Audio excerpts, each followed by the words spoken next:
Shalom, hari ini kita akan renungkan Injil Lukas pasal 15, teksnya ayat 11 sampai 32, dan sudah dibagi dua paragraf. Paragraf yang pertama ayat 11 sampai 24. Seorang bapa menerima anak bungsu yang memboroskan harta ayahnya sebagai anak yang telah mati dan menjadi hidup kembali. Paragraf yang kedua ayat 25 sampai 32.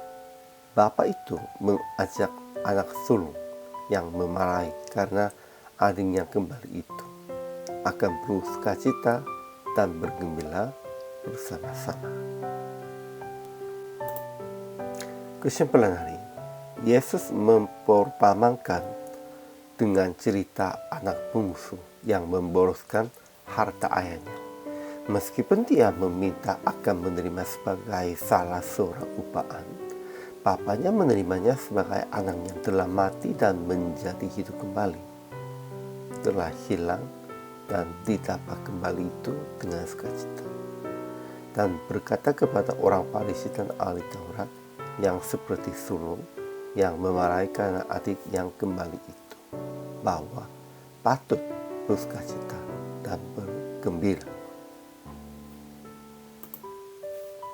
Ajaran tentang Allah. Pertama, Yesus memperumpamakan dengan cerita anak bungsu yang memboroskan harta ayahnya supaya menceritakan akan Bapa Allah sangat menghargai seorang berdosa kembali kepadanya. Kedua, Bapa Allah kita tetap menanti-nantikan akan kembali anak bungsu yang memboroskan harta ayahnya. Itu sama seperti Allah masih menunggu kita yang berbuat dosa, dan ia akan menerima kita sebagai anaknya yang telah mati dan hidup kembali. Ketiga, Bapa Allah kita tetap mengasihi anak sulung, yaitu orang-orang Yahudi, dan ia mengajak dia untuk bersukacita bersama-sama. Ajaran tentang manusianya. Pertama, anak bungsu memboroskan harta ayahnya itu berbuat dosa, tetapi dia bertobat dan kembali kepada Bapa. Dia sepertinya pemungut cukai dan perempuan Sunda dan orang-orang asing. Kedua, anak sulung tetap bersama dekat ayah, namun tidak mengerti hati ayah yang mengasihi semua anaknya, dan dia bersungut-sungut tentang hal yang menerima lagi adiknya sebagai anaknya. Ya, memang sekalipun bersama dekat, dia tidak mengerti hatinya, pikirannya. Kenapa bapaknya begitu menghargai nyawa anaknya begitu. Ya, kalau kita juga tidak mengerti, pasti sama seperti orang Farisi dan ahli Taurat. Sehingga aplikasi hari ini, pertama, segera bertobat dan kembali kepada Bapa Allah kita. Kalau masih tidak bertobatlah dan kembali kepada Tuhan saja. Tuhan pasti akan menerimanya dengan baik.